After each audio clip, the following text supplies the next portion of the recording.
This is WFO Radio. WFO Radio. We are back. How's everybody doing out there? I'm Joe Castello, and I am so fired up for this week. I'm fired up. I am excited because it is the start of the NHRA Western Swing. That's right, headed out west to Denver and Sonoma and Pomona. And we're going to cover the West. It's going to be great. We're going to have packed crowds. People are going to be having fun watching Nitro, watching the Jets, wheel standers, night qualifying. It will be epic. And you're going to want to follow it all right here on WFO Radio. We got the voice of the NHRA, Alan Reinhart, going to join us a little bit. Yeah, all of that for the good, the bad, and the ugly theme. Right? Come on, it's the Western Swing, baby. Share the show. Let's get it out there. Let's get fired up right in the middle of the summertime. It's going to be great. Now, on the show, I already mentioned Alan Reinhart will be joining us, but we are scheduled to hear from Alex Laughlin, NHRA's newest licensed top fuel driver, who will be racing this weekend out there at Bandimere in Scott Palmer's car, and it's going to be great. I am looking forward to it. Before we get to all of that, though, I want to tell you about the people who, without their sponsorship of WFO and the willingness to have me say their names every week, we wouldn't be able to be here doing this. And I'm talking about our great friends like Marvin Rodak and Rodak'sCoffeeandGrills.com with his hot sauces and spice rubs that, he doesn't just sell hot sauces and spice rubs. He makes them. This is proprietary stuff. He's won awards with them. And then the coffee roasted fresh per your order. And I don't know if he's got any more of these Nitro Barrel coffee mugs, but how great is that? Marvin Rodak, 817-924-6821. And samtech.edu, the School of Automotive Machinists and Technology. Start your education at full speed. Brian Massengill, Judson Massengill, Linda Massengill, the next generation of machinists coming up through Samtech, samtech.edu. If you think that this is a career for you, reach out to them. Tell them you heard about it on WFO. Frank Hawley's Drag Racing School, the Dragster Adventure. More drivers going through Frank Hawley's. Anson Brown going through Frank Hawley's. It's where you go when you want to learn the right way. But for me, I think the Dragster Adventure is right up your alley. Something to do.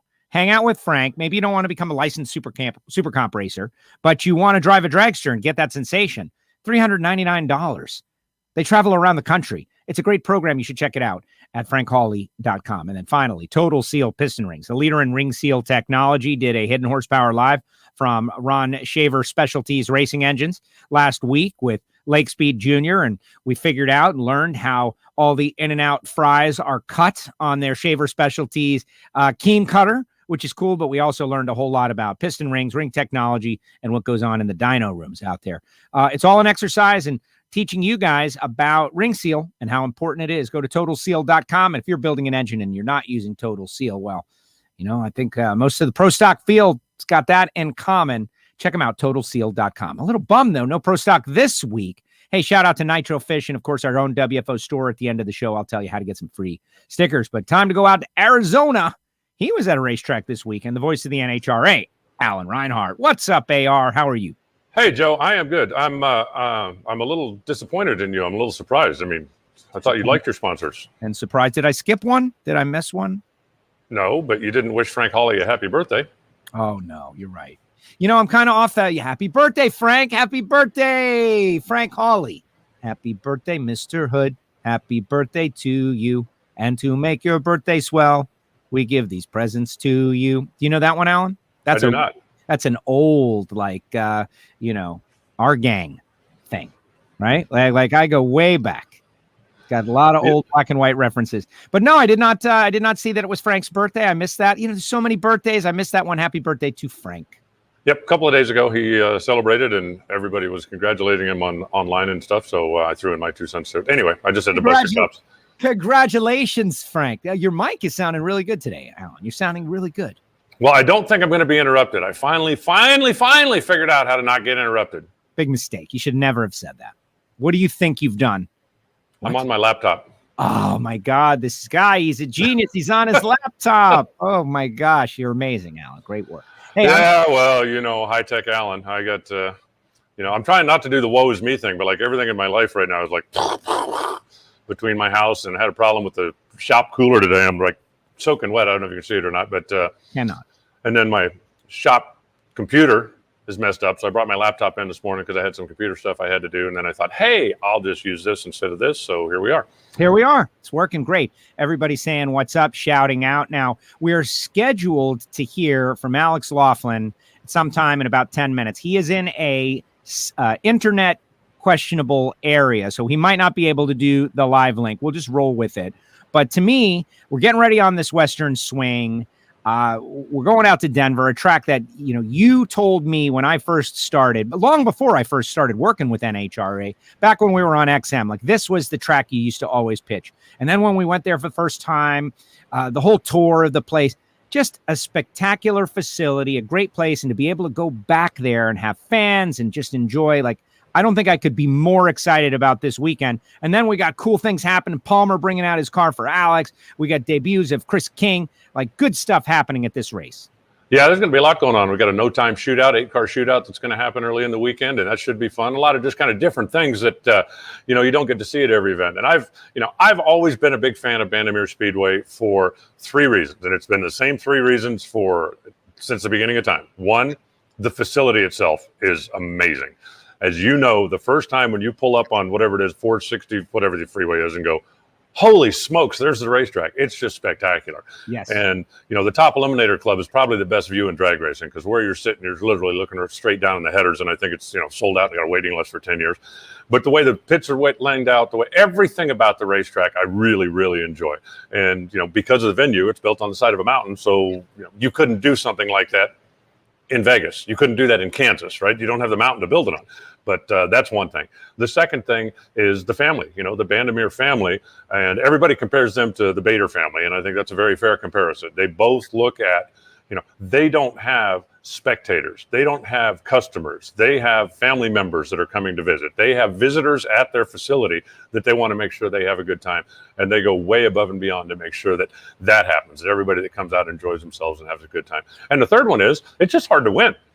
When you're dealing with sometimes, and they brought up a Reinhart Reveals piece that I did a couple of years ago that's back up front on the Facebook page and was bouncing around Twitter this morning about changes that you have to make to go run in Denver in a fuel car. And just the fact that it ain't easy to win there. It's not easy to make power. It's not easy to manage the power. It's not easy to make your car run well when you're dealing with density altitude, sometimes over 10,000 feet. And so it's very, very difficult to win there. And I think that makes it even more special. When you do win, it's even more special when it happens. But really looking forward to it. I've always enjoyed the track. Fun fact, 30 years ago, 1991, I went to Denver to do my audition for Diamond P Sports. And that they hired me then to do the Autolite Sportsman Challenge at the time, working with Bob Fry. And that kind of was kicked off my NHRA career. I'd been working my Phoenix, my local race, and doing some stuff like that. But that was 30 years ago, 1991. I went up to Denver. I did my audition for Diamond P Sports, started doing the TV thing. And so it's a pretty special place for me. You're old. I know. I'm old too. 30 years ago. Now, I graduated high school 30 years ago, Alan. What happened, man? I guess. Yeah, well, then I must be younger than you because I just graduated 25 years ago. Oh my gosh. Yeah. Funny. It beats the alternative, as you always say, but wow, man, time flies when you're having fun. Lucky to be here. My goodness. But when you said 1991, it's like, yeah, that's the year I graduated. It's like 30 years ago. And I have my 30-year high school thing that happens every 10 years or so this year. But hey, I love it. I love that you went to Bandimere. I remember that a good friend of mine, Jeremy Preston, who has won Super Gas at the national event level. He won the high school Division II championship and got to go out to Bandimere. And he and his dad, they towed all the way out there, open trailer, and then came back with all these amazing stories about everything you just said. Like Bandimere, you got to see it. It's not just a normal track. It's a different kind of experience. It's next level. And, many years later, I got to see it for myself. And everything they had said about it was true. So I am looking forward to it and just everything. The only bummer is that from what I understand, the Golden Block Party is not a thing this year, but something to look forward to for 2022. And it will be great. It doesn't matter anyway, because I'm not getting until Friday. So don't blame me, but it's not going down. Speaking of schedule stuff, Richmond 2022 back, this year's Richmond scratch. And so that story at least is now put to bed for the NHRA schedule watchers. Yeah, I actually hadn't seen that. I spent the weekend in Woodburn and was plenty busy out there, so I haven't been spending a whole lot of time online, but had a good time out in Woodburn. Give us the breakdown. How did it go out there in Woodburn? Was it hot? I hear it's been hot out in record heat. No, I mean, it was warm, but I think 90 was about as hot as it got all weekend. There was forecast to be a little warmer than that, but it certainly wasn't uncomfortable. It was the first time that Woodburn had been allowed to welcome fans back in, and we had a decent crowd that came out Friday, Saturday. They ran the alcohol cars. It was a double divisional, so for all the sportsman classes, test and tune qualifying on Thursday, race on Friday, and then start all over, test and tune Saturday, race on Sunday. The alcohol cars qualified on Friday and raced on Saturday, but it was a fun experience. I put a bounty on everybody that won on Saturday, had a price on their head on Sunday, and two guys actually came back and doubled up. Cody Lane and Jody Lang both won both races, so they collected their own bounties in there, and it was a fun event. And that's it's a fun racetrack, and same thing, it's family run. Joey Severance, the 4-time alcohol champion, is one of the principals there. He and his wife, and his father-in-law and his dad involved in the place, and just. It's just a fun thing. Actually, what might have been the best part of the whole trip, and I thoroughly enjoyed my time at the racetrack. It's always fun being there. But on the way home, I flew out of Portland, which is a little more than an hour away. And you know me, right? First thing in the morning, Alan. So Sunday, we got done, early enough in the afternoon. It's like, okay, I'm going to go to Portland. I'm just going to grab a hotel next to the airport, and then I won't have to drive in the morning. I won't have to get up at 3 o'clock in the morning. I only have to get up at 5 o'clock in the morning. Lucky me. So I got online, found a hotel next to the airport, click, bang, boom. Okay, everything's good. Drove down, checked in. Guy behind the counter could not have been nicer. Could not have been more friendly. Get all done. Here's your key. Here's your deal. I said, okay, great. I said, hey, tell me something. Is there a place around here where a guy can get just like a beer and a burger, just a simple little something? And the guy looked me square in the eye and said, I'm a vegetarian. Yeah. And Why would you ask me that? Okay. I said, but can you just tell me if there's a restaurant in the neighborhood, someplace, where I can go get something to eat? And the guy said, I don't know, I'm a vegetarian. So you've never seen a restaurant? Yeah. I mean, so I went, you know what? I'll figure something out. Jumped in the car, drove, and I found a little kind of neighborhood bar and grill. It really felt almost like a Cheers thing, right? Because there was 4 or 5 people in the place when I got there. Everybody knew everybody. And in 10 minutes, I was part of the group, and we're all just kind of BSing and having a good time, and had a beer and had a burger and went back to the hotel. But it was just hilarious that, this guy, I'm a vegetarian. So you've never heard of restaurants. You didn't know that there's places where you can actually buy food. I mean, apparently, if you didn't know that, but I found a neat little place, and made a couple new friends, and it was just cool. It was a good way to wrap up the weekend. But I tell you this, super stock points. I mean, it's a long way to go, right? Yeah. Jody Lang has entered 3 events and has 3 trophies in super stock. He is killing it right now. And even, like I said, he won his own bounty last week when we were out at Woodburn for winning Saturday and then winning Friday and then winning again on Sunday. But it was a great event. I mean, throughout the entire event, 1 block got doinked. Comp car rattled the tires and kind of just sideswiped the 330 block. I don't believe anybody hit the wall. I don't believe anybody ran off the end of the racetrack. I mean, it was a good, clean, fun weekend. And, a good time was certainly had by most people anyway. And, Woodburn Friday night, their annual, sometimes death-defying golf cart race is a big draw as well, and they had a lot of fun with that. So just a good event all the way around. 4 days of good weather, great racing, and it was fun. I'm very fortunate they invite me back, and I hope they continue to do so. Excellent. All right, speaking of invitations, we have invited NHRA's newest licensed Top Fuel driver to join us for a few minutes. I see him down there. Let's bring him on and pepper him with questions about Top Fuel dragsters. Mr. Alex Laughlin. Alex, welcome. How are you? I'm good, man. Very good. Spent the last few days running a Top Fuel car, and honestly, I don't even know what to say. It was kind of a spur of the moment thing. Weird deal how it came about, but as of today, I'm a licensed Top Fuel driver in NHRA. Never thought it would be a thing, but it is. So happy for you. I love the experience, and I love the hustle that you always show, right? Like whether it be, taking small donations and putting the drivers on the cars, sending out the Hot Wheels cars, like doing whatever you got to do. And let's explain why this happened. You had a race with Haviland. They have been so good to you. You've said it for years that these guys have really helped you with your career. You weren't going with the Pro Mod car. and hijinks ensued, and now you're running Top Fuel. Explain that if you can. Yeah, exactly. It started out with we were supposed to run Pro Mods in Denver, and we've been a little bit behind. We've struggled a little bit with horsepower, just overall performance in the Pro Mods. And Richard Freeman, our team owner, decided that he didn't think it was a good idea to take the cars to Denver. We weren't really going to learn anything. We weren't going to just pick up, power or do any better going to Denver, of all places, because it's just such a animal of its own. And so since the cars were staying at the shop for this race, I had some huge sponsor obligations that I had to fulfill. And so I called around, tried to find another Pro Mod car that may have been parked that I could hop in, and nothing was working out. And so I'm thinking, like, what other pro classes could I possibly get in? It's Top Fuel Dragster, a funny car, or a pro stock motorcycle. And I'm not exactly built for a bike. And I have absolutely zero experience in a funny car of any sort. However, I looked back to 2017. I ran an entire season in A Fuel Dragster with Anthony DeCero. And as far as the overall orientation of the car and everything, it's absolutely identical. So hopping into a Top Fuel car, I didn't really have to learn how to drive it or how to operate or do anything, because it's literally the exact same process. However, what I was having to do is train my brain to realize what exactly just happened. And everybody's been asking me, can you compare it to anything else? And, the closest thing you can is the Alcohol Dragster A Fuel. But, that's 5,000 horsepower versus 11,000. And the answer is no, you really can't.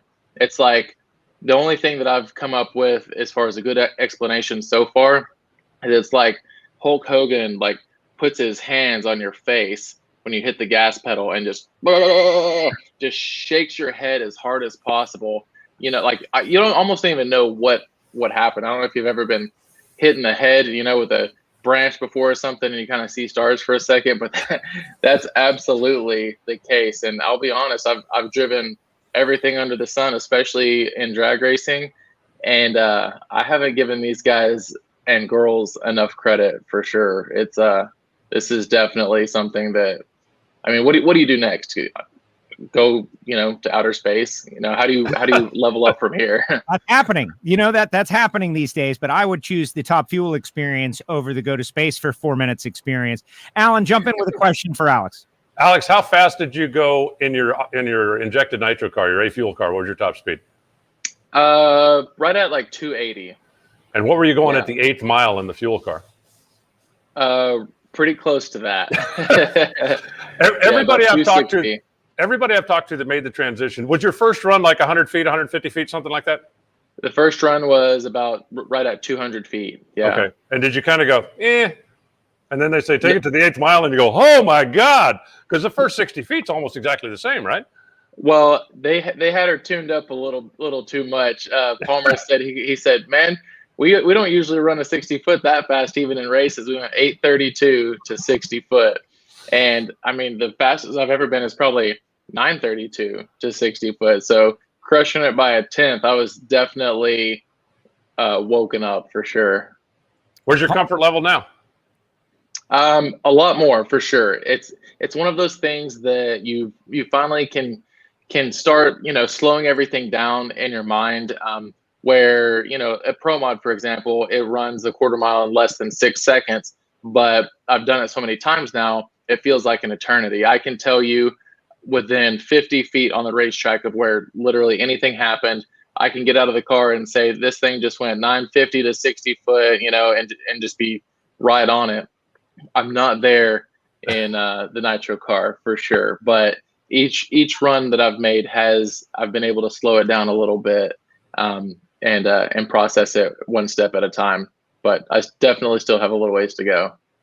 Amazing stuff. Palmer sent some photos from Bob Z, who had been out there on the scene and was, a very helpful guy in the pits. The whole experience looks amazing. And the fact that Haviland is going to be on a Top Fuel dragster this weekend, I think it just adds an extra level of excitement. Is this a one-shot deal no matter what, or has this kind of awakened something in you that you'd like to pursue it more? it definitely isn't a one-shot deal no matter what as of right now. And for 2021, it's looking that way. But I'm not going to say that 100% this is the only time I'll be in this car this year. Again, like what do you do? How do you go backwards from here? I think that's the one reason that I kind of started really liking Pro Mod more than Pro Stock, is because the speed and the intensity is so much more in Pro Mod. It's so much more unpredictable. They're so much faster, and what do you do now? After driving a top fuel car, it's hard to go back for sure.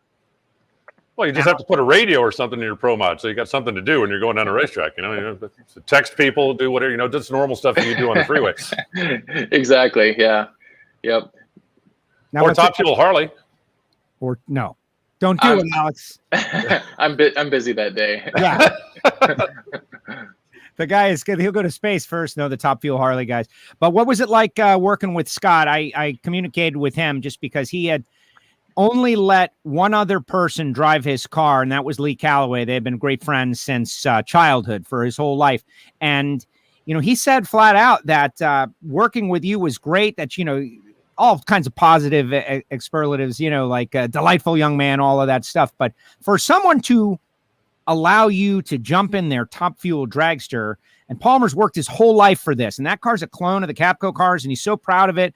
For that to happen in just a few days, that speaks volumes about something, the chemistry, about you, about drag racing. What does it say? Yeah, I'm glad you asked that, because the first thing to start off, I didn't really know Scott super well.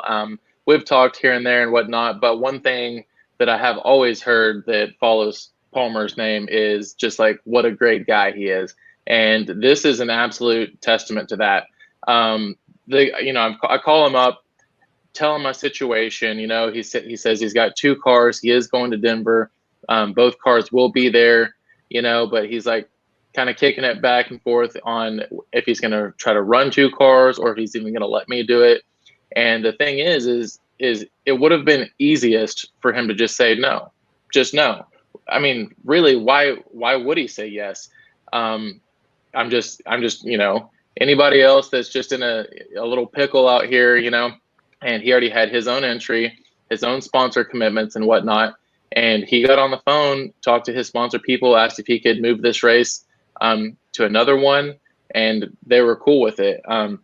I don't know that anybody else in the world, I don't know if I would have even done that myself for somebody else. So even before going up to Kansas and kicking it with Scott all weekend and running his car and whatnot, I was just the biggest fan before I even got there, and after being there, working with him and his crew, it's, I don't know, I feel like it's such a good fit.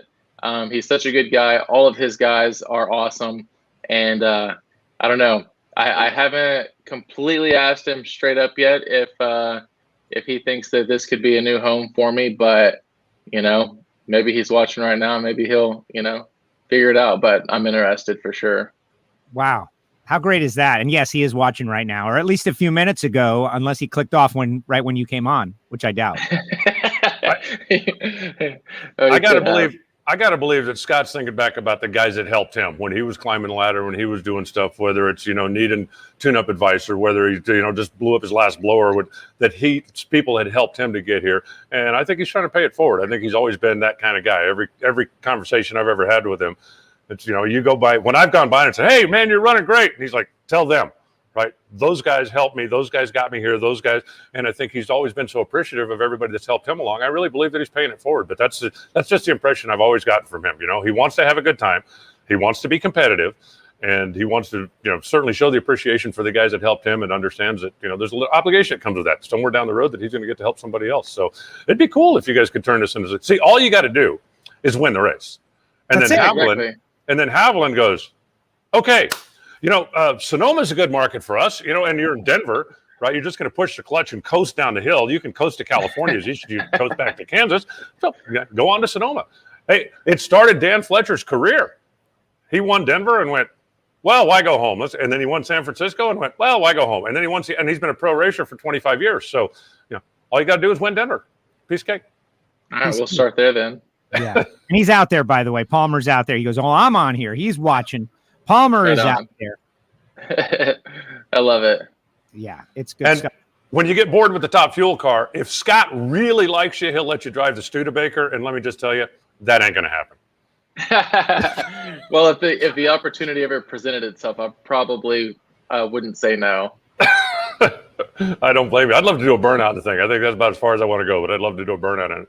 Yeah, That thing is absolutely just intense. That's the only word for it. well, and that's exactly the point. He sent that. I'm sure you saw the video of his GoPro getting clipped off of his car as it was motionless. Like, wow, that was an insane moment. I'm sure he has tweeted it out or put it out there at this moment. But okay, let's talk realistic goals for the weekend now. Anything's possible, right? Like, you've got a guy with a car that has already been, shaken down.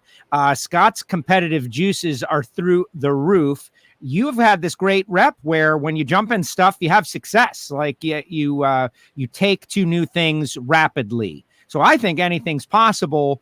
How do you manage all that? What do you want to accomplish this weekend? Anything is possible. We've proven that in the past for sure. As far as things that I absolutely do want to accomplish is to start off, just blend in. I want to be able to go out there, do the burnout, back up, and make some runs down the drag strip, and it appear to the rest of the world like I've done it 100 times or more. Larger aspirations from there. Winning the race would be awesome. This is one of those categories that anything can happen. Just like Pro Mod, as long as you qualify and you're in, literally anybody can win the race. I know this year it doesn't look so much like that with Torrance winning like basically everything. But at the end of the day, anything can happen. It's Denver, so that's just a wild card in itself. So I don't know. I'm just excited to hop on the plane on Thursday and get out there. I have literally dreamt about Denver every single night since I went up to Kansas and I was around the car.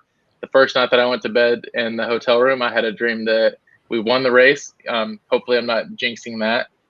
But crazier things have happened, and I don't know. I'm just so passionate about this that I'm so happy and just so thankful to be there in general. So off to a good start so far, anyway.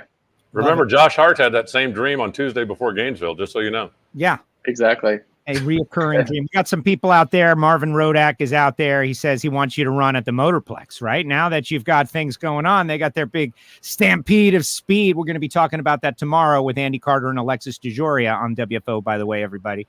But it's just great to see everybody like chiming in with how much excitement this has created. Like, is it a big thing? Is it a small thing? I don't know, but we're happy to see you jump into a situation, and it's created a lot of attention.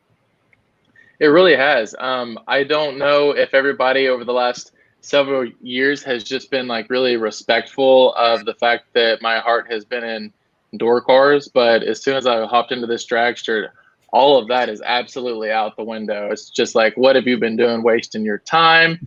This is where you're supposed to be. This is awesome. This is the coolest thing. And I mean, I never saw it coming. I thought there'd be some people that were excited about it, but it's been overwhelming. Like that's the only word to describe it, is overwhelming. Not anybody anywhere has had anything negative to say. Everybody's pumped on it, like as pumped as I am. So I don't know. I'd like to be able to figure something out to be able to do it more for sure.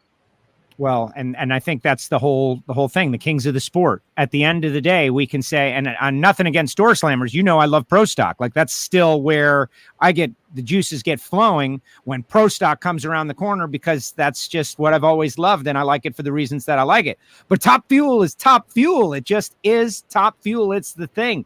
They are the quickest. They are the kings of the sport. And now you're going to be doing that. How does it not get attention from anybody who likes drag racing or cars?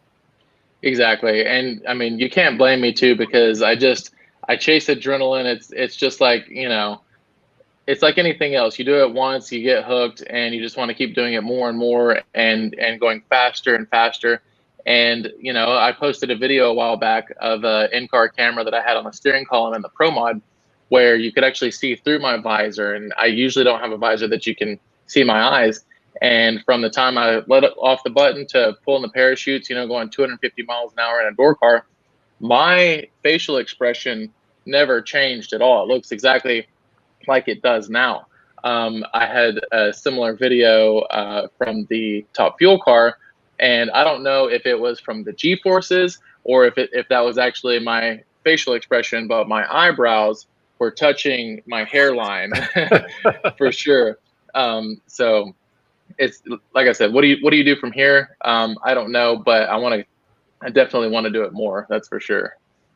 I think it'll be interesting. You're going to have to come back maybe later in the year. We'll get in the middle of the countdown and tell us if this has helped you with your other cars. Because once you get more comfortable in the Top Fuel car and you've made more runs, I think that may even help you slow down the runs when you're in the Pro Mod car, when you're in the Pro Stock car. I have spoken to drivers before who've driven something really fast and come back and gone, I'm better at this now because it's happening a little slower and I can be more precise. And I think it may even help you in your other cars as well. Yeah, I'll take it. I'll take all the help I can get for sure.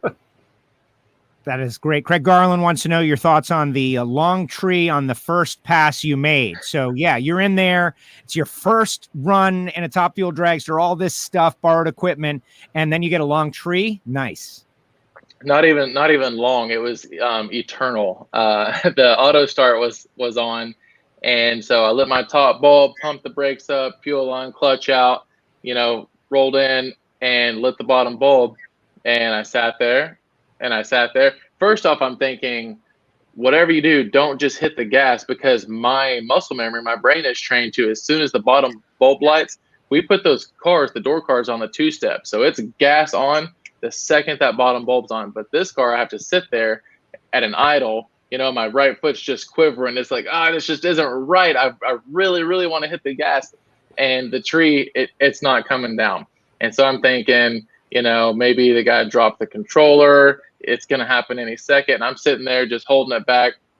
And I was finally to the point that I'm trying to make the decision in my head on what to do. If I just hit the gas and the tree isn't activated, I don't get a time slip, right? I have to have a time slip for my runs to get my license. So I can't just go. I don't know what the right move is. So I literally just sit there. I'm thinking, worst case, it's just going to run out of fuel, and I guess we'll have to start over, And finally, the tree dropped, stomped the gas, ran it out 200 feet or so, and seemed like it went perfectly fine. So got the time slip, made the best out of, salvaging the situation, and, made a few more after that. Do you think that you could benefit by putting together a program in less than 5 days?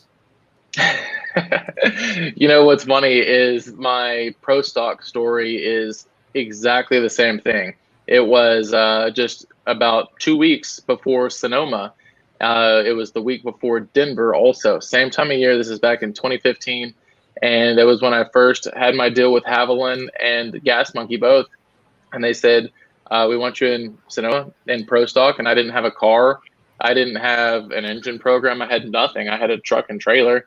And it was kind of the same thing. I flew out to Charlotte, made just enough license runs, or just enough runs to get my license, and flew home. The rig stopped back in Dallas at 360 wraps. Wrapped the car up, onto Sonoma it went. I've never really been, as fast as the cars could go, even back then, in a quarter mile. So I'm going out to Sonoma. I ran into some of the other Pro Stock guys at the airport. I'm like, what's the air like out there?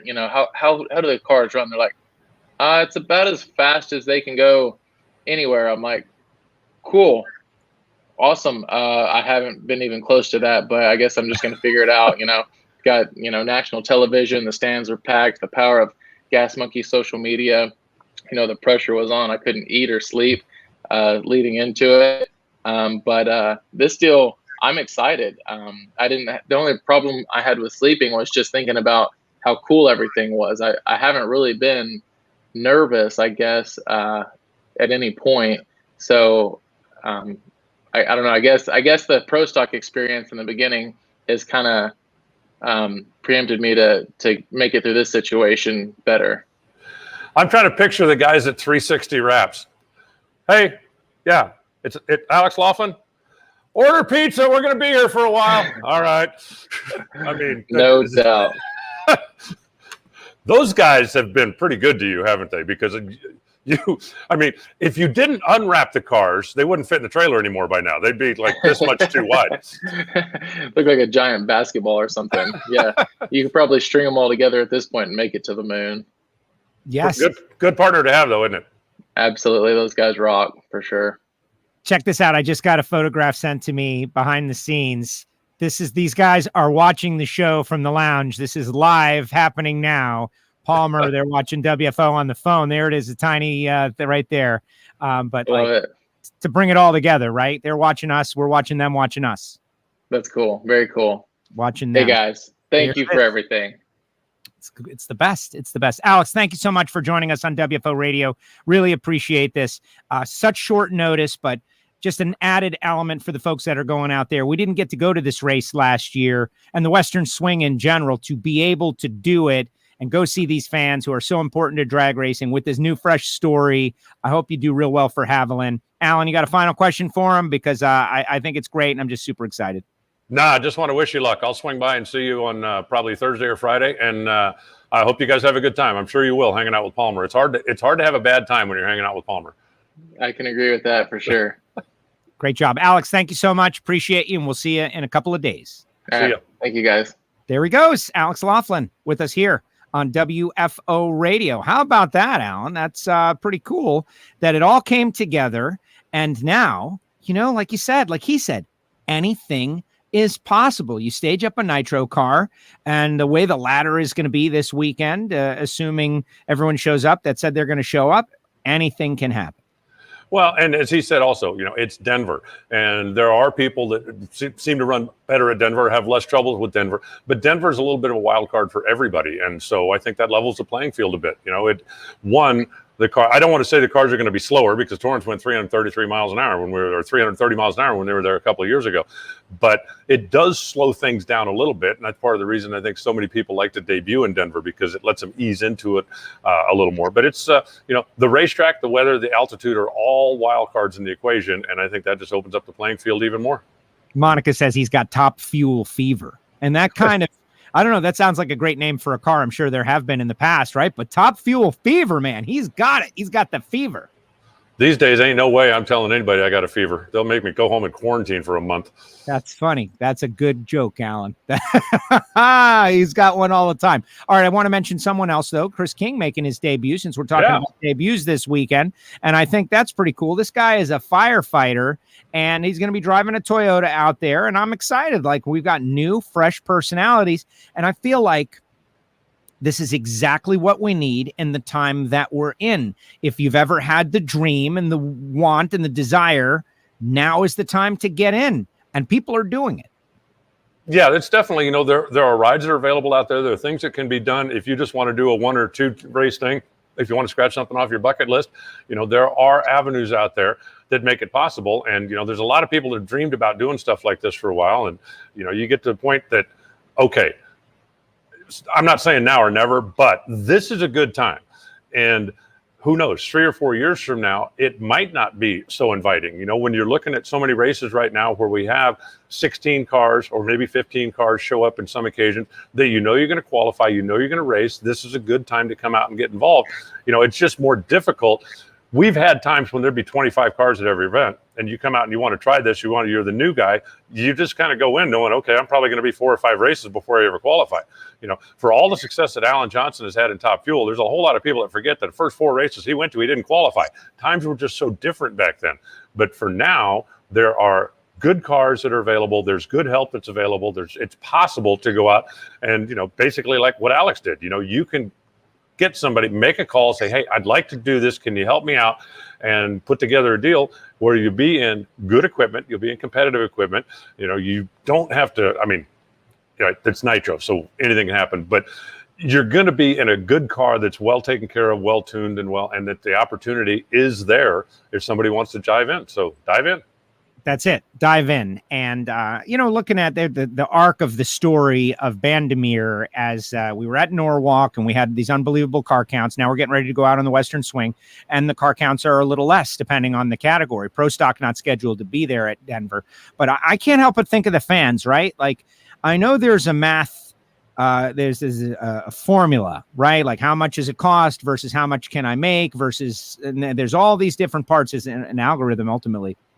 But wow, we're gonna have a good crowd from what I understand out there this weekend. You would know better than I am, but as far as what I have heard is that it's going to be great. It's going to be big. We missed last year.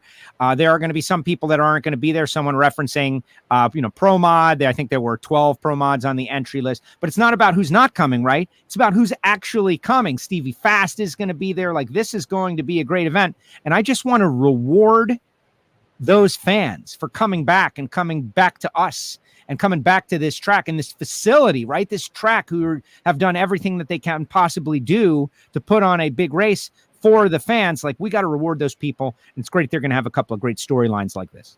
Yeah, and there's going to be a lot of other stuff going on as well. Like I mentioned, there's going to be some extracurricular activity going on the track. I'm really looking forward to the no time shootout.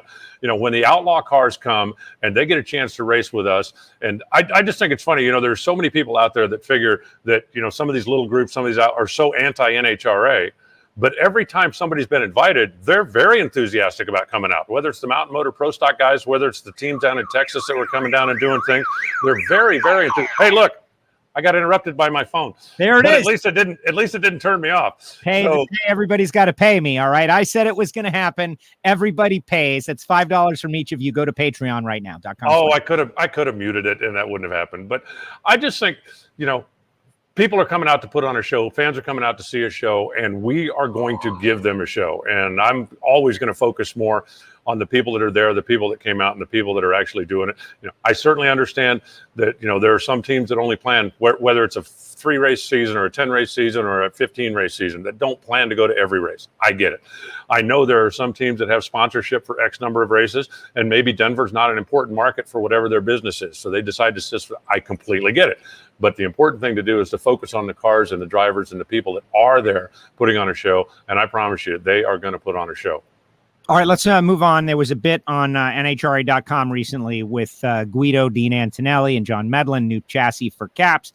And they teased in it that the chassis would be designed specifically for the conditions at Bandimere because they're not making as much power. So maybe it doesn't need to be quite as rigid, et cetera, and so on. These were all teased in the deal.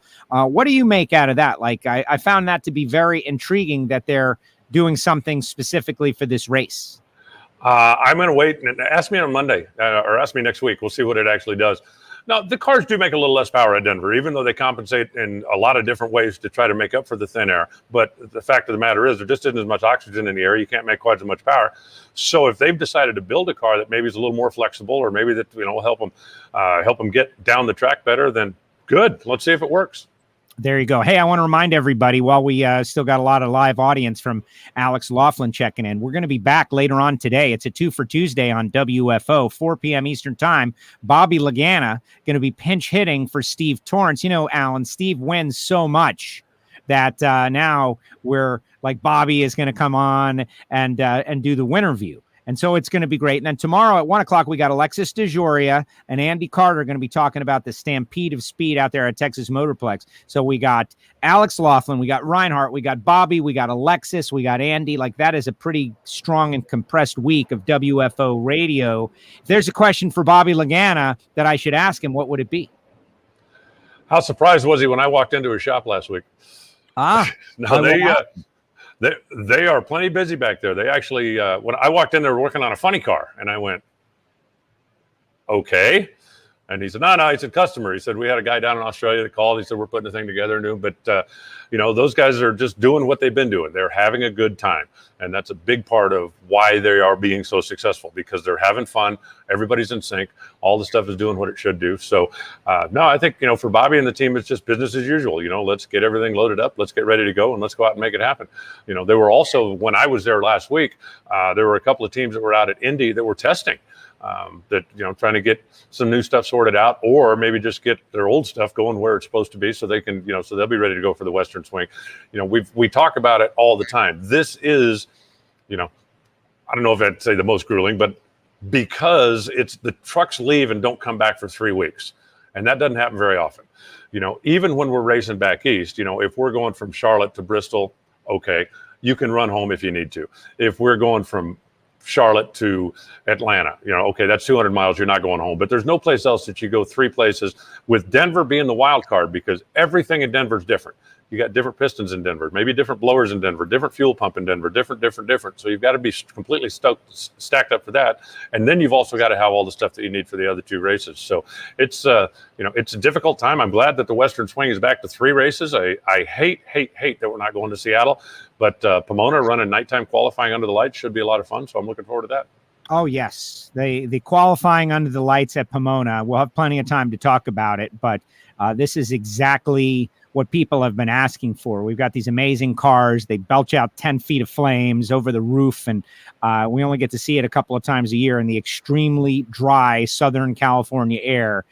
Perfect opportunity to see that, but that is 3 weekends away, and we start out in Denver. Sonoma, super excited to go back there and do the Kyle Seipel tribute. I think we're going to have a great time there. And what I would just implore the fans, like, if you're in the area, you gotta come out. But at the same time, as excited and fun as it's going to be, there are some teams that really have got their backs against the wall now too.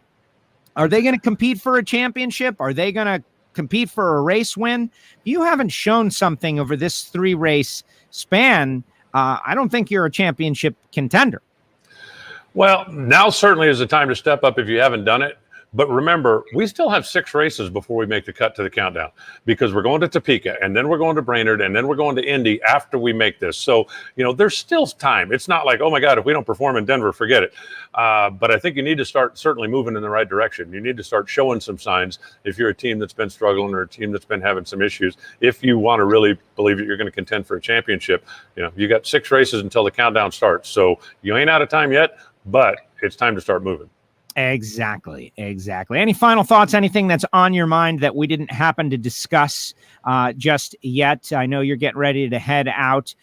Cool that Alex is doing what he's doing. Of course, we're getting ready for the swing, and it's just over the top, and everybody wants to know what your ringtone actually was. My ringtone is a car alarm. Car alarm, just in case. You just want that primal, like, oh my gosh, they're stealing my stuff every time you get a phone call. No, it's the loudest one I could find. And because I spend so much time in a loud environment, whether I'm, at the racetrack, or if I'm in my shop, or if I spend so much time in a loud environment that the phone needs to be loud so I can hear it. So car alarm. But no, I've got, working on the house, still trying to get the gas deal sorted out after the fire a couple of weeks ago. I had a problem with the cooler at the shop today. And so I'm absolutely not complaining. I very much love my life, but this is one of those, glamorous times on the road. Okay, you're home for a day and a half. What do you got to do? 6 things. When are you going to do it? Well, I'm going to get up at 6 o'clock in the morning. I'm going to start doing stuff on the house. I'm going to come down to the shop. I'm going to be on the roof until Joe pages you and goes, oh, okay, time to do WFO. Okay, I got to go back up on the roof now, finish this stuff up. I'm going to go back home and do some stuff. I'm waiting on some parts. I'm actually fixing a computer. What, with a hammer? No. The fan went out. I figured even I could do that. Yeah, we'll see. Hey, Brenwald wants to know about Factory Stock Showdown. The Fords entered, and that was kind of unusual. I know that they gave a little pulley to the Dodges. Up here on the mountain, this is the first time they're going to be there, from what I understand. Do you have any insight into why? I do not.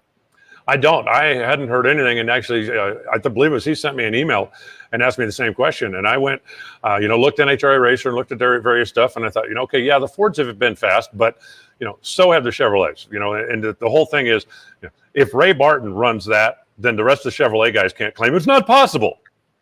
He did it. And I couldn't find anything. So I honestly don't know, unless for some reason they'd be boycotting a Dodge event. And that makes no sense to me at all. I would think if I'm a Ford guy, I want to go to the Dodge event and steal the Thunder, right? I mean, just like if I'm a Lucas guy, I want to go to the Pennzoil event. I want to steal the Thunder, and it works both ways. So I honestly don't know why the Mustangs are not entered on the mountain, but I'll make a couple of phone calls and hopefully we can find something out. Yeah, and I don't have the NMCA schedule cross-reference in my mind. Maybe there's another event. A lot Possible. of them that deal. I don't know, but after the way they performed in Norwalk, I think we were all excited to see them up on the mountain. We do have quite a few cars, though, and it will be good and interesting. Some Dodges, obviously. The Dodges from everywhere are at this event. Like, this is the one that they all show out for. And the folks at Dodge, right? Like, let's give them a little bit of love. They have supported this event for a long, long time. They do a great job with it. It is one of the premier NHRA events because they go so aggressively in promoting it and activating. Well, now, to be fair, it used to be Mopar, and now it's Dodge. And even though that's the same corporate umbrella, they are two different arms of the corporate umbrella. So, you know, the Dodge guys have been very heavily involved in drag racing for a number of years, and in NHRA in particular. But they took over from Mopar the title right sponsorship. So, you know, Chrysler Corporation has been involved with the racetrack for many, many years, and Dodge is just kind of carrying on a family tradition, if you want to put it that way. And we got sent an email that the Dodge Challenger is now outselling the Camaro and the Mustang, at least last month, which I thought, you know, for a body style that's getting a little old in the tooth, they have got that thing refined out pretty well, and they're selling performance. And isn't that what our whole sport is about? So good on them. So you think it's old in the tooth? I still look at it and see the original e-body cars. I don't look at a 14 model or a 15 model drag pack. Oh, that thing's old. I look at it and I still see the retro stuff. So I think the cars are, I still think the cars are very attractive. I feel the same way about the Mustangs. Well, maybe that's it. Like, maybe we've learned what Porsche has learned for all of these years, that when you get it right the first time, there's really no need to be changing it every 2 years or 5 years because people want to have something different. Maybe people want to have something the same because it's good and they like it. Just change the interior and the features, and the performance goes up and up and up, and they dominate. That's certainly seen out there at my local gig, Fastlane Friday. There's Chargers and Challengers everywhere. Kids love them. Grown-ups love them. Everybody loves them because it's real performance. And, you know, honestly, they're kind of cool looking. Just keep up in the horsepower. That's the only thing got to change. As long as you keep up in the horsepower, people will keep buying them. That's it. All right, Alan, great job. Get back up on the roof. Get back up there, Reinhart. Thanks, Joe. I'll get this stuff straightened away, and then I'll move on to the next task and then sign up to Denver tomorrow. So really looking forward to getting back up to Bandimere, and hopefully Mother Nature will smile on us this weekend. We have good weather. We're going to have a great race. Excellent. Thank you so much. Appreciate you. See ya. There he goes, Alan Reinhart, voice of the NHRA, with us here on WFO Radio. How about that? Reinhart and Alex Laughlin, got Palmer out there watching, Mama Enders out there watching. They got a VIP audience on WFO Radio. Really love it and appreciate all you folks. Now, remember, we are going to be back at 4 p.m. Eastern time. You don't have to go running off just yet, because I want to see your comments in the comments section. Everything that just went down, Alex's description of Hulk Hogan grabbing your head and shaking it, right, was definitely worthy of its own feature. And I think we're going to have to do that. But, you know, I've been a fan of Alex since he came into this deal. He has been able to do things that other people haven't. The guy's a U.S. Nationals winner. The guy has done many different things on the grudge side, the radial side. Now he's going to run Top Fuel. And that does drive home the point. So many people, Alan said it about some of the smaller series that run regionally. There's kind of a thing that's like, it's cool to be against the top level of anything. Yeah, well, I'm not in the top. We're doing my own thing. You know, it's just, it's like a renegade thing. It's like an outlaw kind of thing. But then when somebody that you like gets in there, it's like, oh, all right. And I think that's what we're seeing with Alex. Alex Laughlin is going to run Top Fuel. He's going to go up against the Steve Torrances and the Brittany Forces, and then like just saying those names together, things that we don't often get to see in drag racing because we, you know, sequester the categories, right? And anything can happen. And it's an interesting point. So I'm excited. I appreciate Alex for coming on the show, and the folks at Haviland for supporting, and Palmer. Palmer's always been great, though. We just need him out there more. Like, and I'm not afraid to tell him that. Like, dude, you got a car, and we need to see it. And then he always comes firing right back at me, but I'm doing Nitro Pro Mods. And I'm like, okay, that does make sense. All right, put your comments in the comments section, your thoughts on the weekend, the Mile High Nationals, Bandamere, the Western Swing, things that are going on, stories you'd like to see. We got a new NHRA Attention in the Pits out there with a gremlin. Hopefully you have checked that out. The Taylor Iacono one went like a gangbusters. Everybody loving that. Appreciate all you guys. Our Ignition show is in the archive. Ignition was so much fun. We talked about Branson. We talked about the billionaires going to space and how I think it's kind of cool. Talked about all of that. Home Run Derby was on. Shout out to Total Seal Piston Rings. No pro stock this weekend. That's got me bummed out, but we got the new schedule going. And I understand this is the first time, I guess, ever that we haven't had pro stock up on the mountain. It's going to be different because I've just gotten used to seeing it, but it is what it is. TotalSeal.com. 40% of your engine's friction comes from your rings. You can lower that number, TotalSeal.com. Samtech.edu, the School of Automotive Machinists and Technology. If you're looking for a career, high-performance engine building, machining, motorsport EFI tuning, they're approved to train veterans under the GI Bill. Go to samtech.edu. Marvin Rodak was out there. What's up, Marvin? I owe Marvin a phone call. 817-924-6821. I am not calling him right now. You guys should call and order some coffee, and then I'll call him a little bit later. But it's a great way to start your day. And yes, it was Bob Z who was providing the photographs, who this was his brainchild, the 100% nitro barrel coffee mug, Bob Z. And I put him together with Marvin, and Marvin had some of these mugs around for a long time. I don't know if he's sold out or not, but you know, the whole B2B thing, man, bringing my friends together and like, what, you got a product? Why don't you sell it with Marvin? That kind of deal. Like, that's what I live to do. I love that stuff. Right. And, you know, one of these days we're going to hit on something big. We're going to hit on something big. And that's why the people who support WFO, we appreciate them so much, like Frank Hawley's Drag Racing School. And, you know, if there's worthwhile companies, sponsors, corporations, you want to get involved on WFO, you may do so. Shoot me an email. Big thanks to the folks at Nitro Fish. If you're out there this weekend, get yourself a WFO radio t-shirt at the Nitro Fish trailer. And right there in the WFO store, you can get face covering still. There's still a thing in certain areas. You might need it. I'm wearing mine to mow the lawn, honestly, so I don't breathe in all the garbage.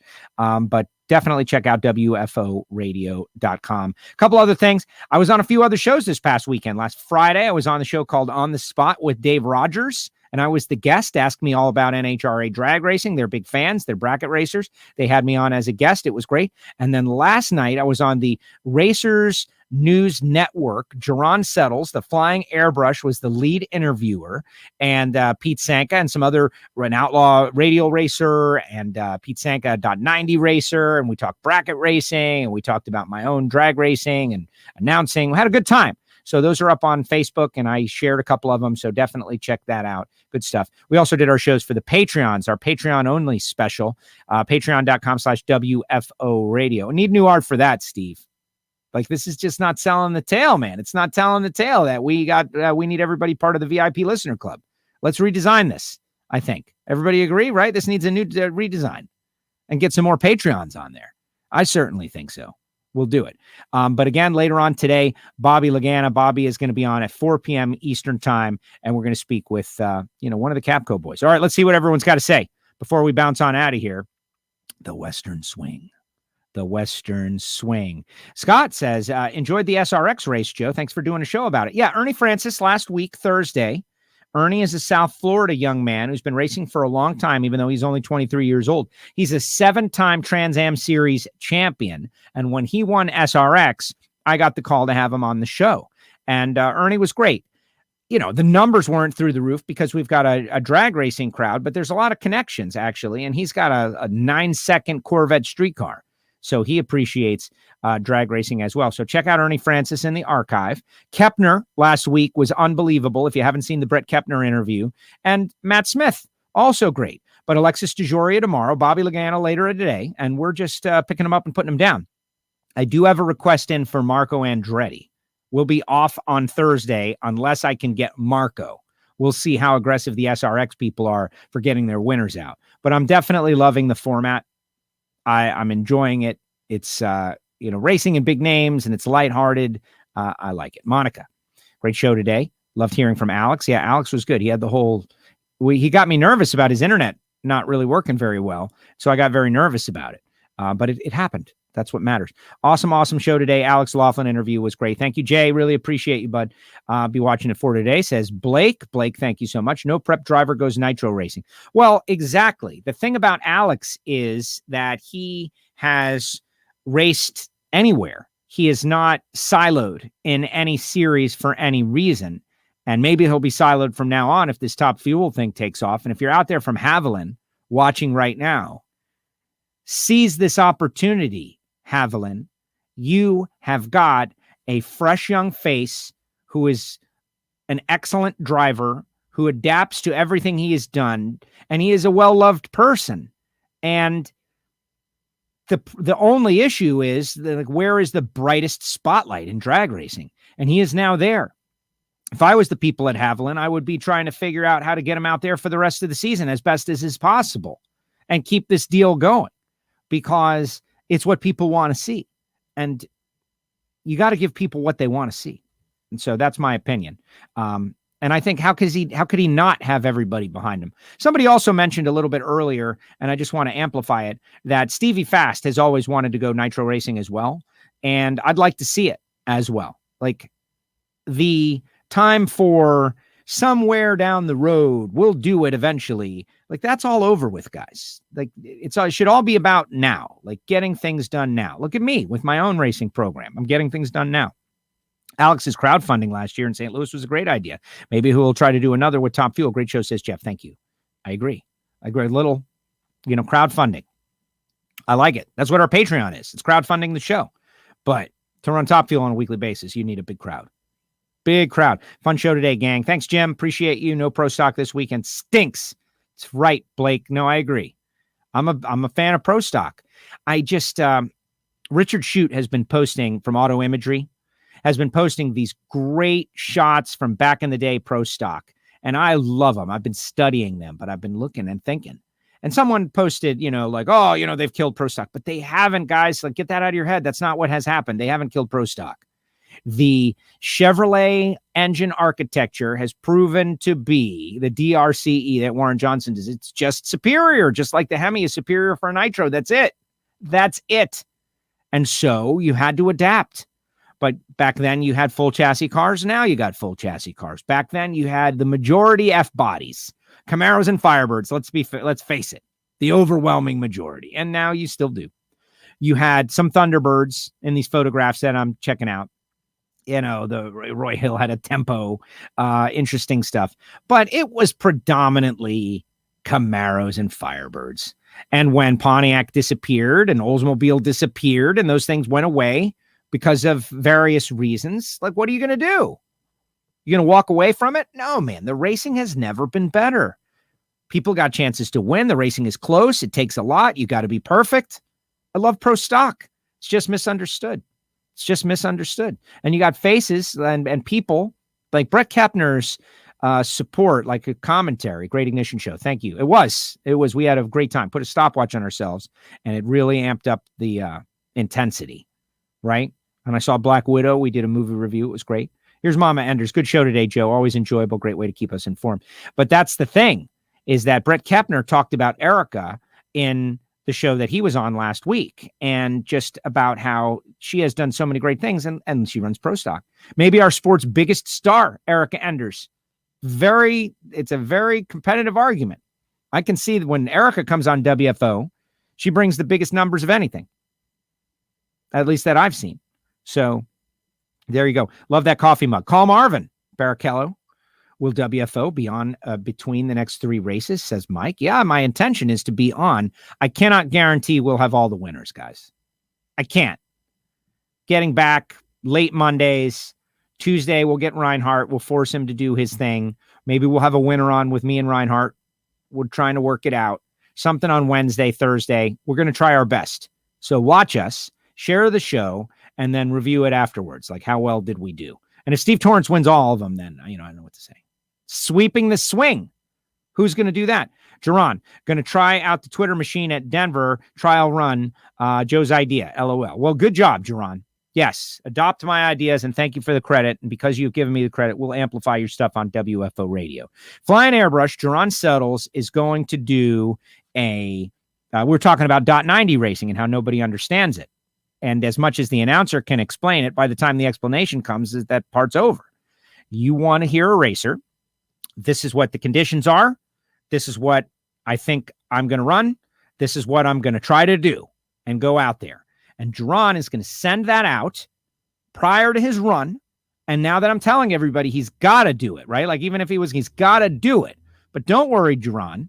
It will not be reported until you're in the water box or something. And maybe even I'll read it right off the Twitter and like, okay, Duran's set up for this and he's going to be 5 fast and he's going to be doing this and this and this. And let's see what happens. Oh, he's a thou under. Oops. Let's try to do it. Let's try to create some coverage with the flying airbrush. I love it. Look at all these comments. You guys are awesome. He's an excellent driver. Yes. When will you have Courtney and Jason on again? Always a good show. Yeah, you know what? I miss Jason Logan greatly. We had some good times out there at Denver, the Mile Highs. Good stuff.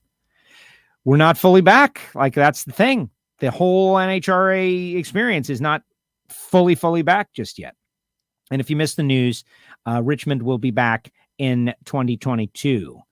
Their event for 2021 has been canceled. But I understand. We're still fighting this thing. Alex Laughlin should never not be sponsored. Well, not only him, but yes, exactly. Good-looking kid, well-spoken, nice person. Like that goes a million miles for me. Like a nice, respectful person. His dad, Kenny, is a great guy too. Like that's the thing. Did a good job with the kid. He's like, if you're drafting the faces of drag racing's future, like, do it. Put them up in the comment section right now. Give me 3 names. The face of drag racing's future. Not champions that we love from the past. Not guys that, we need to be out there because they've already done a fair. Faces of drag racing's future. Alex Laughlin is on the list. And I've got a couple more, but I'm not going to say who they are just to see who you put up there. Great show. Thank you, Barrichello. Good hanging out with you. Barrichello is a lady. I've told the world now. I met her out there in Norwalk. I was able to meet a lot of fans out there in Norwalk. Come on, Steve, get it together. Brenwald, Nitro needs more younger drivers. You look at NASCAR, there's a silly season. Newer drivers enter every season. NHRA, the main teams, has the same drivers from 15 years ago. And, well, it needs a balance. You need a balance. You have to have balance in life. Miyagi say balance. And it's true. People who have like Ron Capps need not go anywhere for a long time. Ron Capps doing a great job. He's got fans. He's known. Ron Capps should be in the sport for as long as he wants to be in the sport. But there needs to be a spot for the Alex Laughlins and the other racers, which hopefully you're writing their comments right now. Jim Norris. Back then you had Nitro, so never mind. Up on the mountain. Got it. NHRA needs more weekly talk about drag racing. Hey, man, don't cut into my audience, brother. We got shows popping up left and right. We got the Racers News Network, and, Brian Loans is in on the gig with the NHRA Insider podcast, and Don O'Neill when, he's going to be back doing shows soon. Like, we got a lot of talk right now, guys. We got a lot of talk right now. Maybe you just don't know where it all is, but let's keep it going. WFO doing 3 shows a week. Come on now. Subscribe, click the bell. Mountain Motor will be in Denver, right? Still a great group. No, not that I know of. I will double check that. But let's see. Here in Denver, we'll have Top Fuel, Funny Car, Pro Stock, Pro Mod, Comp Eliminator, Super Stock, Super Comp, Super Gas, Super Street, thank goodness. Top Sportsman, Top Dragster, and Factory Showdown. I've been thinking about Factory Showdown. Like, they run them so fast. Like, Call Guys need sponsorship too. I don't know what that. I'll be in Top Fuel one day soon, says Jerron. Is that the plan, Jerron? Is that you want to be in Top Fuel? I know it is. Well, do a good job with this Twitter bit, and we'll advance the program. This is how you do it. Like, you give us a nice, quick 30-second, this is what I'm planning on my run, go, and send it. And if you get busted first round, well, that's just part of doing business. What if you go on and win the race? It would be the greatest thing ever. Doctor's appointment ran long. Just getting here. Oh, you missed the most amazing show, Jeff. Really? I can't believe that happened. Oh, my gosh. Brenwell, thumbs up. Cam Ferre, Krista Baldwin, Krista Saidam. I'm saying that right? Or is it a typo? I like it. Let's see. I'm ready to drive a fuel car. Get me hooked up, says Michael Phillips. I was just thinking about you, man. How's your thing? Your hand. Michael Phillips is a racer that needs to be sponsored. Swag. Not afraid. Talk this stuff. Michael Phillips, one of my favorite pro stock motorcycle racers. Need to get him in a situation where he can go out there and win races on a regular basis. I'll do the same. Why is everybody so talkative today, guys? I'll do the same in Top Dragster at Heartland. Post where I think I'll run before I run. Well, everybody should be doing that. Yes, you got your following. Do you really think your competitor is going to go and they're going to look at your Twitter and maybe you're lying? Maybe you're not going to do what you say you're going to do. Let's get it out there and you let me know and we'll try to read it, assuming people remind me to do this. Please. Justin Ashley is one of them. Absolutely. Justin Ashley. That kid, of course he needs help, but it's almost like he doesn't need help, right? He's got a good program going on. Keep a spot open in pro stock. I know a guy, says Jeff, he's chasing his pro stock win. Krista Baldwin. Everybody loves Krista. You know what we should do? I'll tell you. Just texted Marvin about the mug. I want one, says Derek Green. Exactly. Look at this guy texting Marvin. Old guys need sponsors too. Old guys do need sponsors too. Yes, it's about balance. What are you bringing to the table? Balance. Krista Baldwin has such great energy. The informal poll that we are taking right now, Krista Baldwin is winning it, assuming all the parts stay inside at the double at Topeka. Please, Keith, with all the work you've been doing, Fools of Oz want to see you out there at the National. NHRA's young superstars, Gordon Vandergriff, Austin Prock, Alex Laughlin, Krista Baldwin, and probably many more I can't think of. But let's just circle those right there. If each one of those drivers was fully sponsored in Top Fuel, that's it. I know it's a big ask, but really, is it that big? It's a big ask, but really, how big is it? For Jordan, for Austin, for Alex, and for Krista to be sponsored and battling it out on the racetrack for the next 5 years. How good would that be for our sport of drag racing? How good would it be for the chemistry and the personalities and the battle and the TV show and everything we're trying to accomplish? It would be really good. Oh, man, he's still in pain. That's not good. That's a bummer. Stanfield, Baldwin, Gladstone. I like Joey, man. Joey's got to win a race. Joey's race win is coming soon. Those guys are on their way out there right now as we speak.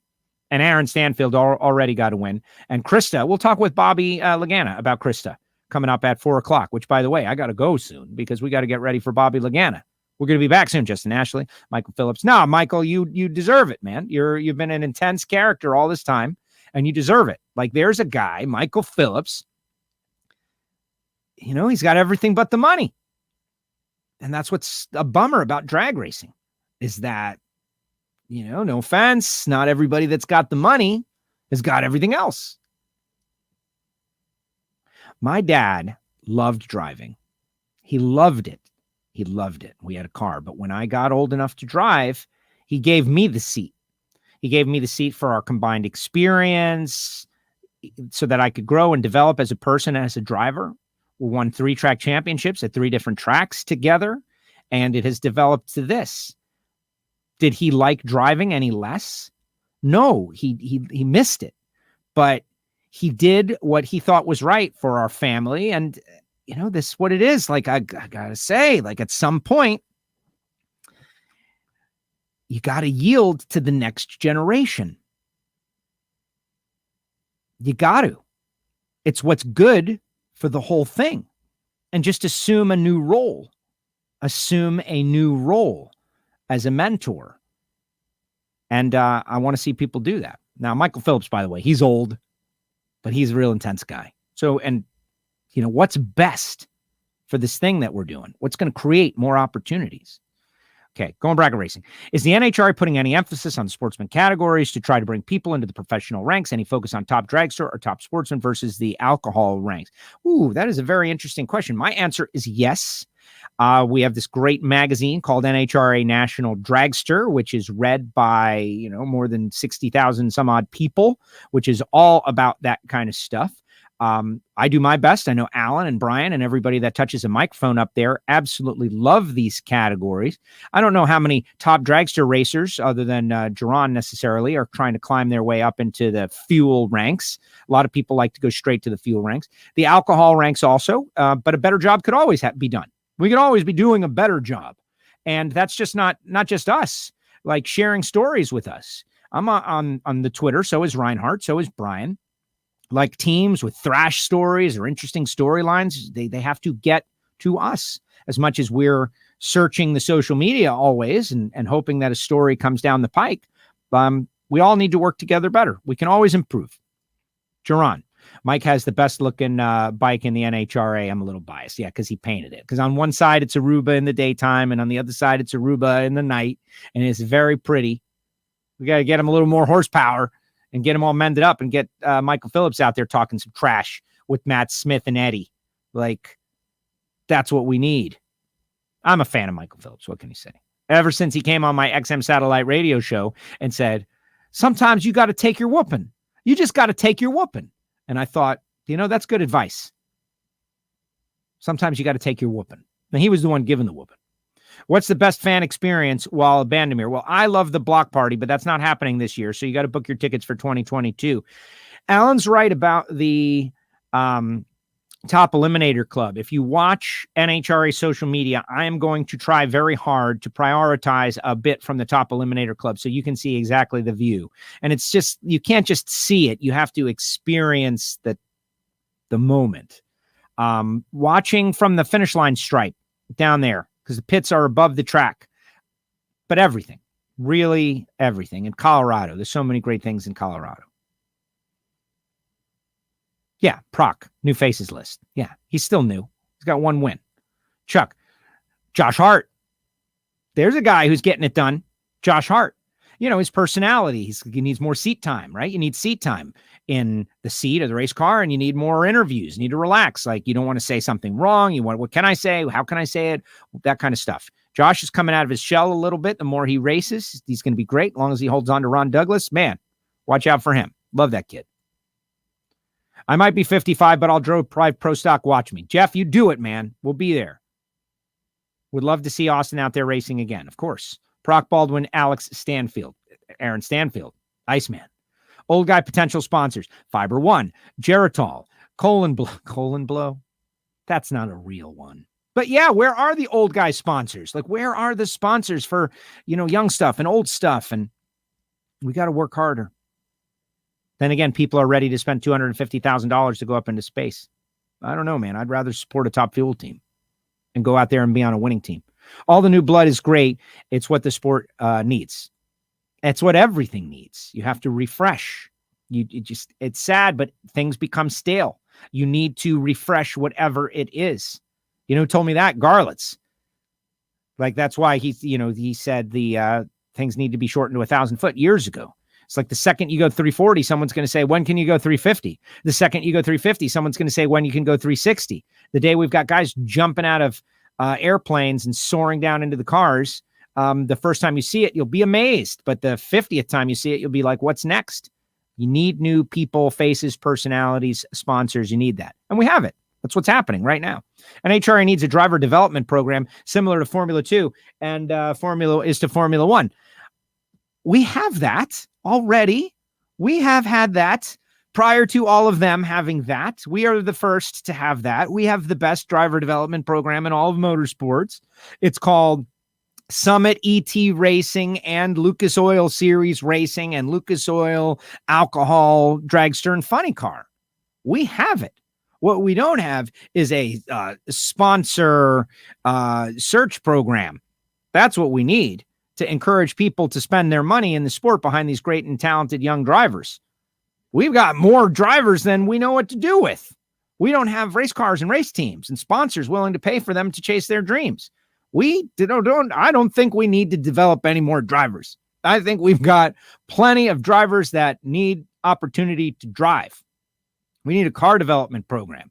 That's why, since I'm up on the soapbox today for whatever reason, and I'm not just going to go live until Bobby Lagana comes on, we got all the nitro cars, funny cars, Top Fuel dragsters sitting around in people's shops, in their garages. They ran them once, every 3 years. They come out, they run a race, they come out, they'll do 2 races. But we need these cars out there on a regular basis. We need the cars out of the garage. We need them on the track. You got a top fuel car that's not being used, and you go shine it up once every 4 years, and you go start it up at a car show. That doesn't count. You're not a top fuel racer. I was happy to see Jeff Deal is going to be back out there. Just having the car doesn't count. You got to see it. You got to get out there, which is why Terry Haddock, man. You know, I know that they have to take off some runs, and I want to shout out to Jim Dunn and John Dunn and Jim Campbell and those guys. Like, they're at the races. They're there.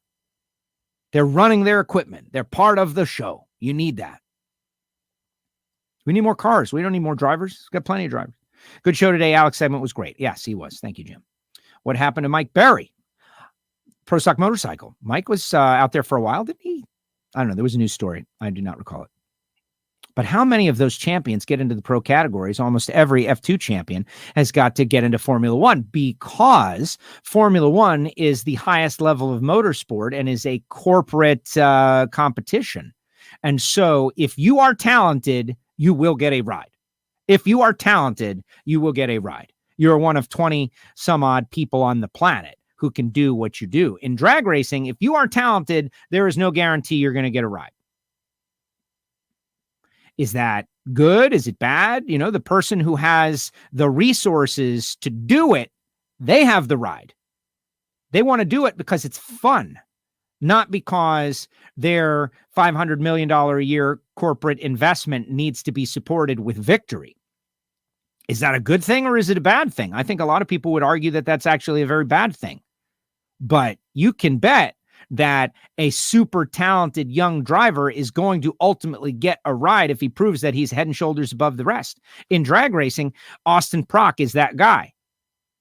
He's the example.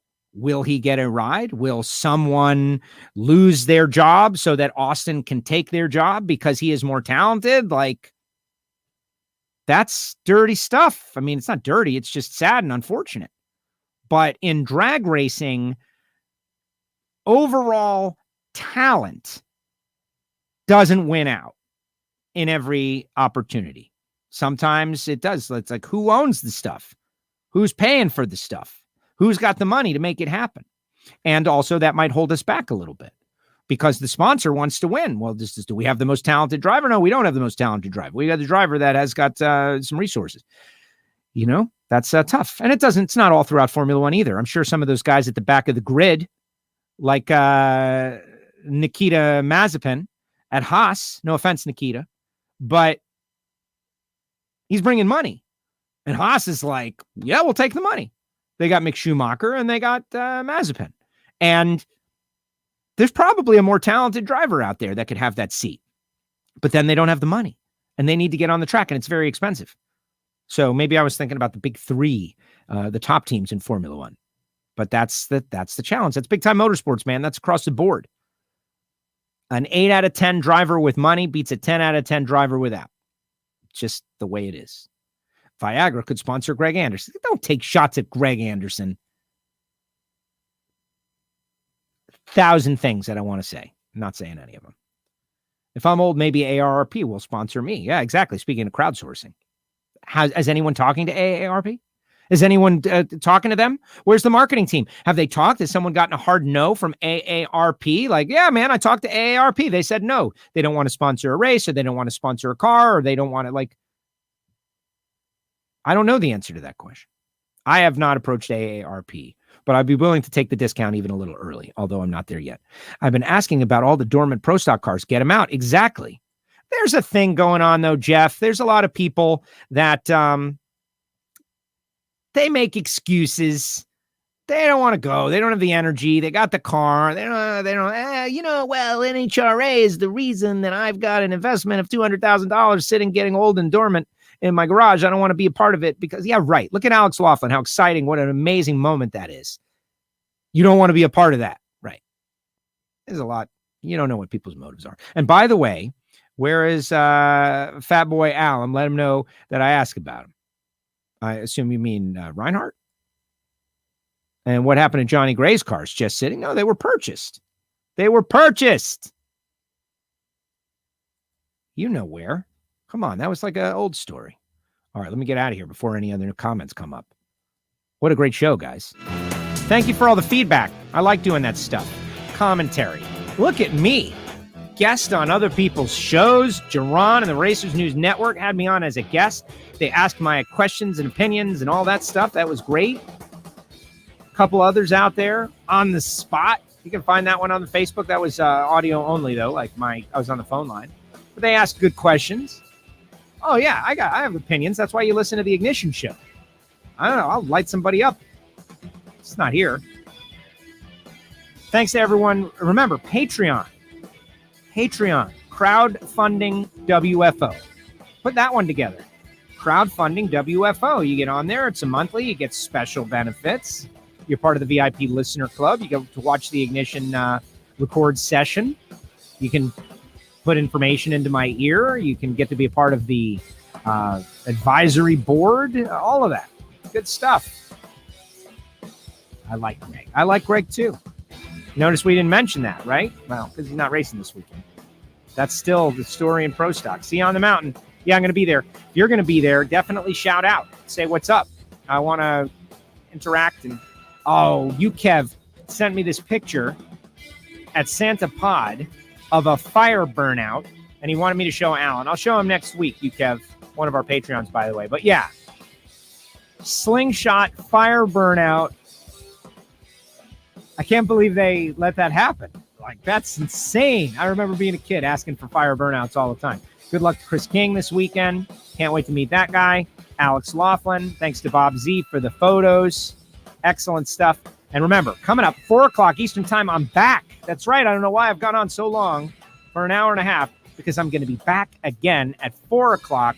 Let's get some big numbers, guys. Bobby Lagana, universally loved. And when we start complaining and crying about the Yankees, don't get mad.